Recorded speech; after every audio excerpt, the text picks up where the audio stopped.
It's a McCaffrey Monday here on 95.7 The Game. Why wouldn't it be? He threw down an incredible game. To talk about that, to talk about NFL Week 8, as it drifts into our rearview mirror, the Hall of Famer himself, the Playmaker, Michael Irvin, joins us on 95.7 The Game. I'll tell you what, Michael, Christian McCaffrey had himself quite a month in one game. I mean, first full game as a Niner, first full week to prepare.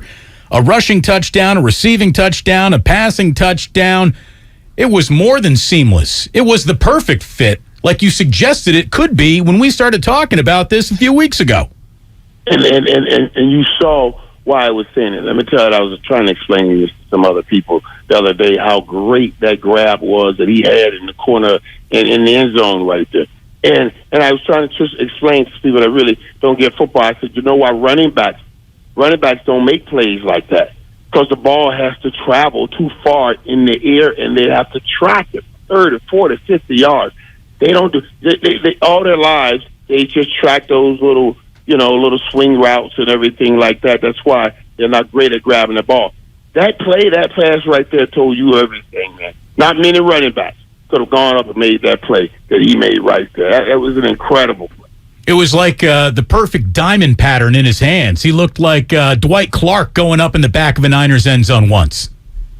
Yes, he did look like that. You know what? And to be honest with you, right, because I was trying to do something. I was trying to, as I'm watching these games, I'm trying to compare and see where I was. Okay, Seattle. When I was watching Seattle, I was like, okay. I was waiting on Geno to do something and to mess it up. I was like, man, do I trust Geno? But I was waiting. And I used to be a lot like that with Garoppolo. Like, even when he got down near the goal, I said, man, come on, man. Don't do nothing crazy right here now. Don't do, you know what I mean? You're watching the game doing it. Don't do anything crazy right here. Now, you hold on the ball. You already got a field goal. Don't mess this up. But I'm telling you, with Christian McCaffrey, it makes me more peaceful about Jimmy G at quarterback with Christian McCaffrey, because now any little dump pass has a chance at doing something. As the Rams tried to figure out what to do with McCaffrey, what were the things that became more available to Garoppolo as the game went on? As they tried to figure out how to stop him, what they were going to do to try to curtail him and get a hold of him. See, that's the whole thing. That's why I say it's a perfect fit. Cal can move you around so much. It's hard. It's hard to focus on that point. And I'm gonna tell you something else. When I was watching the game, I was thinking about. But I was like, wait till Deebo comes back, because now, honestly, the first person they're gonna focus on will be Christian McCaffrey. Deebo wants that, and then Deebo will be taking off when he's back on that field. It'll be an incredible sight to see both of them on the football field. The Hall of Famer, Michael Irvin, here on 95.7 The Game. So, again, you played 12 years. You are in Canton, for goodness sakes. I was surprised. I looked at your box scores today. Never had a rushing touchdown. Never had a passing touchdown. Did Jimmy ever let you any trickeration? And can you just kind of put into context the afternoon that Christian McCaffrey just had? We haven't seen anything like that since about LaDainian Tomlinson 17 years ago. In 05, yep, that's when he put it down. Tomlinson did it, man. I was like, that's insane. That's incredible. You think about it. No one has done it. And it's what I love about even Cal. Cal knew that. And he wanted it. It's the best way to bring yourself over and ingratiate yourself with your new teammates is to have that kind of game. Because everybody now starts saying, boy, look at what we got now. Look at what we got. And so giving him that game in front of everybody, I think that was big. That was huge. We learned that you can win with Christian McCaffrey now. And I'd imagine he must be so happy to be out of that hellhole he was in Carolina. Let's just be real. He must be so happy. By the way, we'll get right back to this 49ers and Rams game in a second, but just since I brought up the name LaDainian Tomlinson, we have a pal that we work with here at 95.7 The Game, Lorenzo Neal, who I think basically helped put LaDainian Tomlinson in the Hall of Fame, and then he actually inducted him at Canton when LT really went in. Do you think our colleague Lorenzo Neal is a Hall of Famer?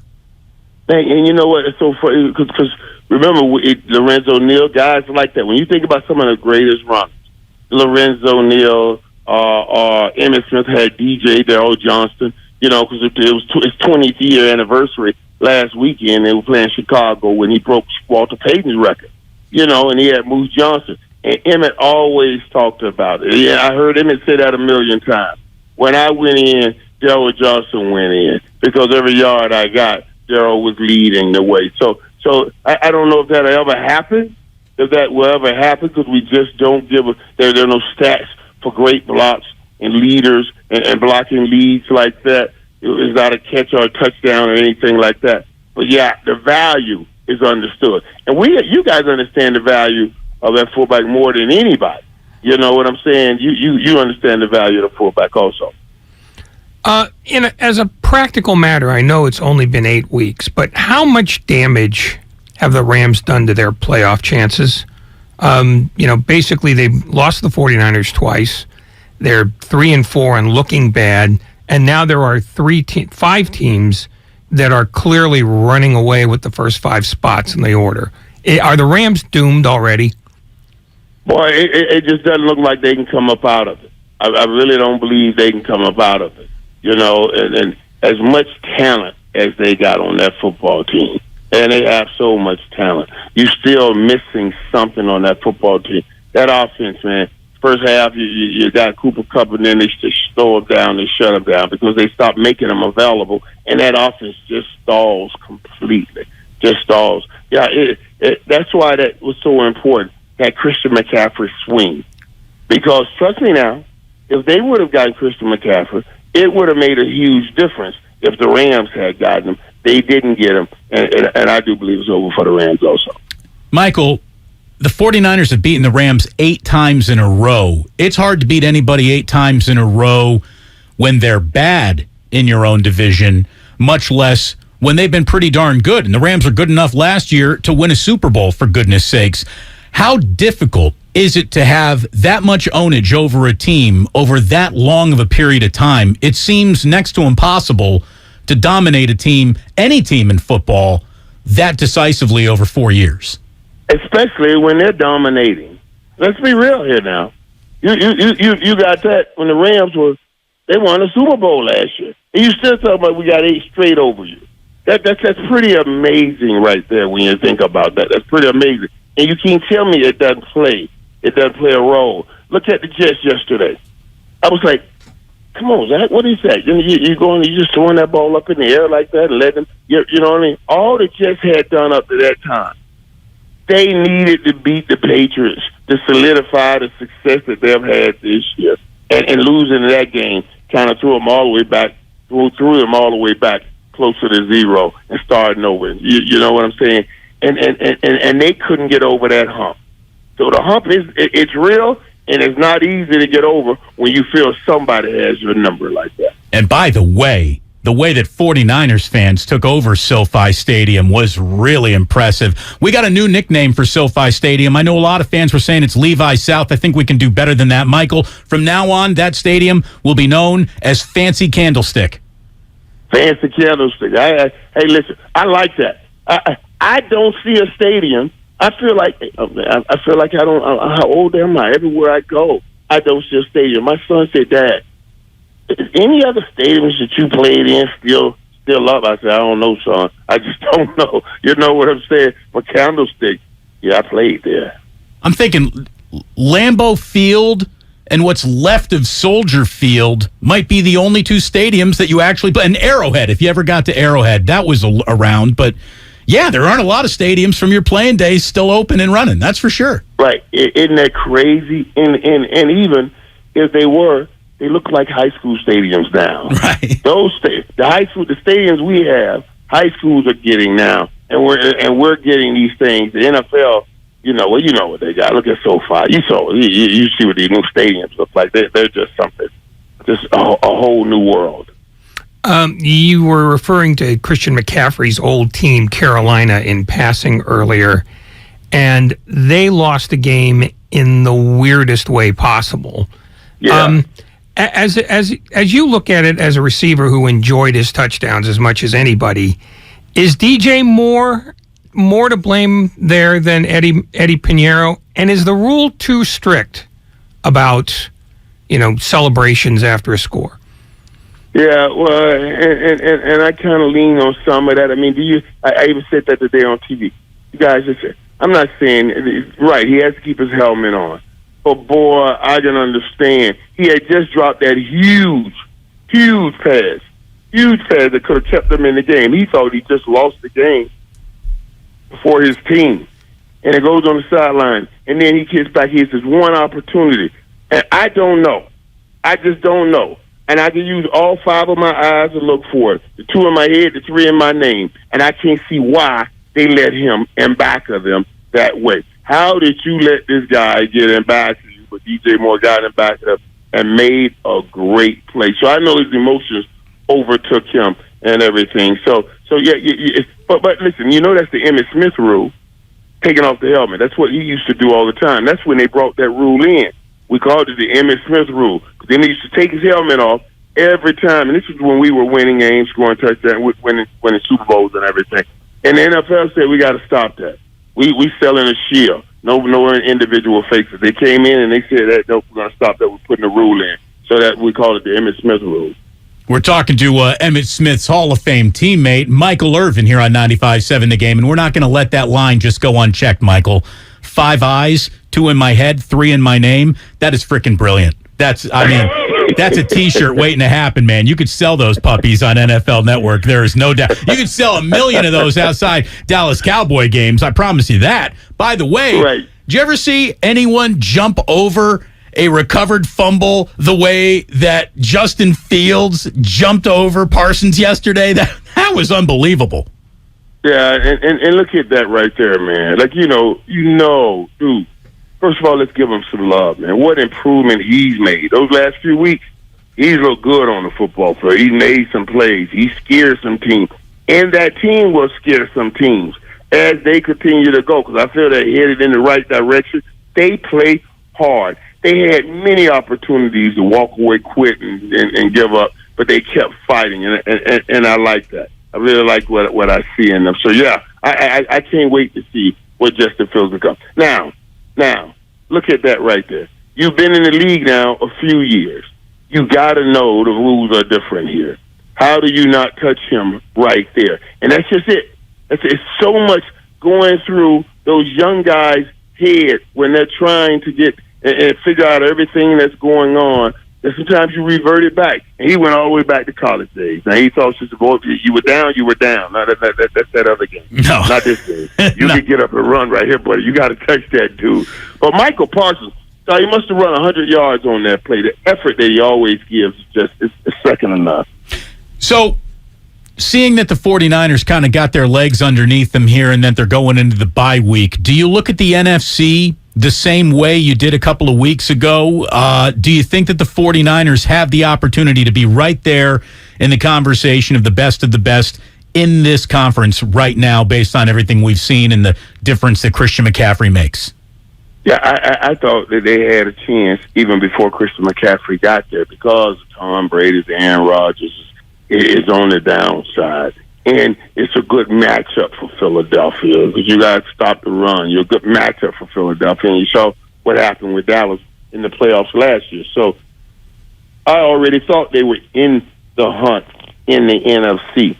This puts them closer to the top of the hunt, And I'm talking about you go Philly and the Philly, Dallas 49ers. Those are the teams that are up there right now. And the next tier starts with Minnesota. Speaking of teams that are in the hunt, Dallas is probably playing as well as anybody, especially after yesterday's game. In Dallas itself, do they like Mike McCarthy now, or are they still trying to figure out ways to get him fired? You know how this thing works now.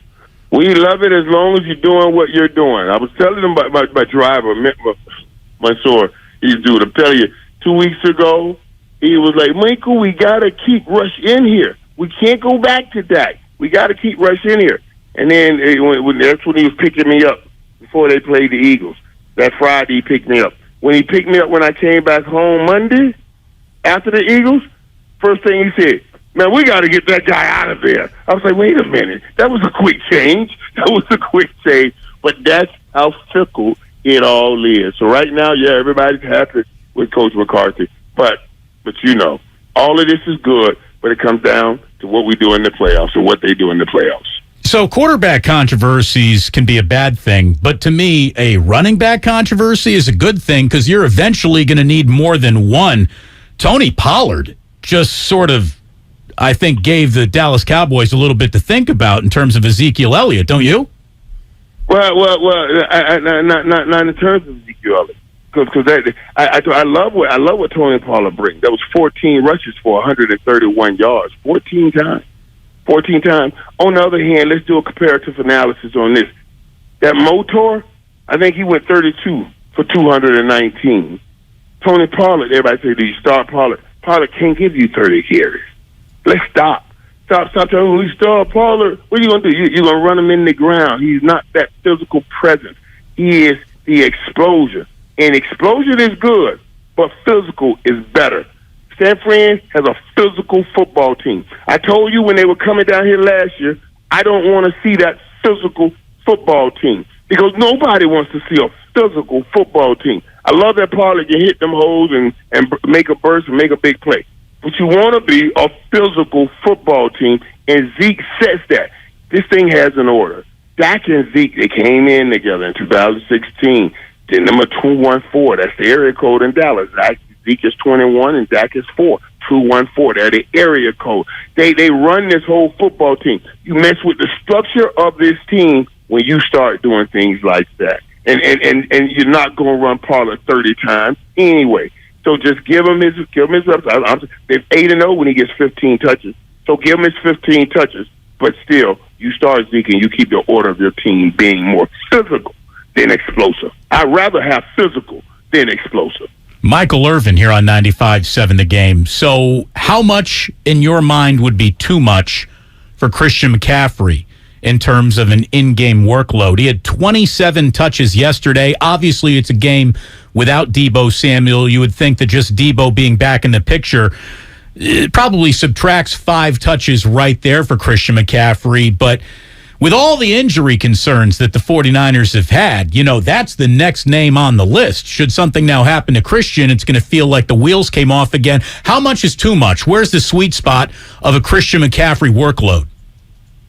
And it's such a great question because I shared with you earlier that when I look at these guys, I got confidence knowing that Christian McCaffrey's on the football field. Well, it gives me confidence in Jimmy G. So you can go in with these set things that you plan on trying to work towards. The game is going to dictate that, and I believe that's why I love Christian McCaffrey being there for him because I believe what he gives, Christian McCaffrey gives, is perfect for what Jimmy Garoppolo does, and it helps me with faith in him. You can see 25 touches.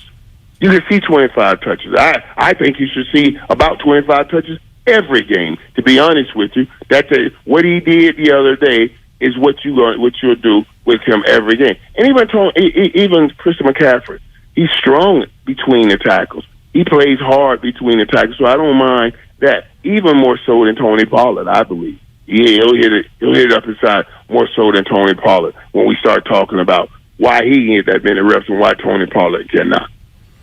The 49ers have a bye coming up, and then they have 4 straight games against teams with poor defenses. Does that allow Kyle Shanahan a chance to experiment even more with how McCaffrey fits with Samuel and Jeff Wilson and the rest of the passing game? Or is it too late in the season to get too cute about that? No. And so funny, guys, I was about to cut in on you when you were talking about Deebo's coming back is going to take maybe at least 5 of those touches. I was saying, no, not necessarily. Because Deebo coming back will give you more offense, which means you're going to get more offensive plays. They'll get more reps. You may be able to get that in his because now you're getting more offense. You're controlling the game more. You're going to get more plays. You get more first down. So, I think that right there, right around that 25, and you don't know how he gets his touches. That might be, 10, 12 times he'll slam it up in there. but you're dropping off dump passes, you're throwing the ball out the backfield, you're getting them around the edge. Yeah, about 25 times I want to see him with that football in his hands. Michael, sometimes a bye week is just a chance to get healthy, catch your breath, do a little inventory about the team, and then go about whatever season you are going to have. This feels like a fork-in-the-road bye week, though, for the 49ers. They come in at 4-4, but they got to be feeling great about themselves after that 4-4 record. That Kansas City game is now a memory compared to what we saw just yesterday, and it feels like this is a real chance for them to maybe install a couple of wrinkles, but then very much get healthy and be the team that they want to be. Do you ever remember having a difference-making bye week? Is there such a thing in the NFL? Yeah, and everybody, and I'm telling you this, everybody gets the schedule, and they want their bye week to be right here. Week 8, give me a break. Week 8, and you look at it as this is an advantage. If you get the bye week right around here, this is an advantage. You've gotten enough games in to know exactly what you are, and where you are. You look at the bye week, you start talking about, we get this player back, this player back, this player back, and we're right where we need to be to make that run. So this matters, especially when you get it right here in week 8, because it's the middle of the season, and right now, right here, things do drop off. You hit a low right here. And if I can go take a break and then come back and we're fresh and move forward towards the end, towards the remainder of the season, it's a great opportunity. This is an advantage to have this spot right here, coming off that game right there, going into the bye. I'll tell you what's an unfair advantage, having Michael Irvin as a weekly guest. Outstanding stuff as always. Thank you so very, very much. Enjoy little Halloween. What was your favorite Halloween costume of Michael Irvin's childhood? My childhood? I ain't had no Halloween costumes in my childhood. We couldn't afford anything like that. I used to tell my mom, I want a costume. She said, boy, anybody, you got some costume money? That's what she used to say to me. You got some costume money? I said, no, baby. You got all the money. She said, I ain't got no money, so ain't no costume. You get back there and try to make your own thing, but no, we didn't have that. We didn't have it like that. It's so funny now because it's just taken off. Everybody does it. Before it was the kids, but now everybody dressed up, and Halloween has become such a big thing. What I also find interesting is all the things that people say, oh, you offended me by wearing that costume. It's Halloween. It's costumes. They're costumes. You know what I'm saying? Right. But yeah. I always like to tell people, number one, you don't have a right to an unoffended life. Welcome to America. And by the way, multiple I got a 3-year-old. See, that's a great thing to say, D. And why do people think that? Like, you think you ain't going to be offended walking around here. Come on, man. There's something all the time. You know what I'm saying?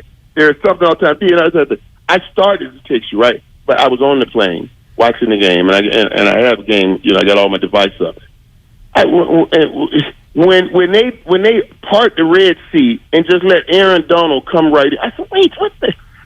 How do you let Aaron Donald run right to the quarterback? Of all the people in the National Football League, the last person you should let go unblocked towards the quarterback is Aaron Donald. And I was like, what is that? Wow, how could you do that where you don't block Aaron Donald? Of course, they ended up winning the game somehow anyway.